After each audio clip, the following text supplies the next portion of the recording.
Os miradoiros que atopamos ao longo do trazado do río Miño pola provincia de Lugo sorpréndennos con imaxes como estas. O meandro do Cabo do Mundo, no límite entre Chantada e o Sabiñao, unha das imaxes emblemáticas da Ribeira Sacra.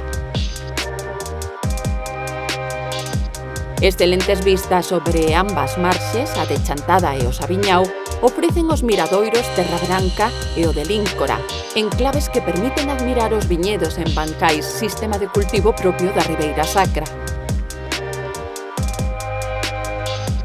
No mesmo val atopamos o miradoiro de Sernande.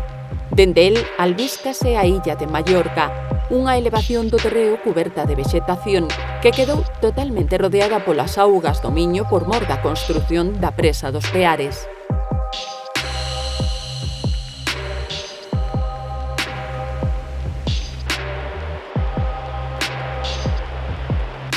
Desafiando a vertixe dende Pesqueiras, en Pantón, vemos un amplo tramo do Miño antes da súa confluencia co seu principal afluente, o Sil, nos Peares. Todas estas fiestras ofrecen panorámicas sobre o Val do Miño dunha fermosura difícil de igualar.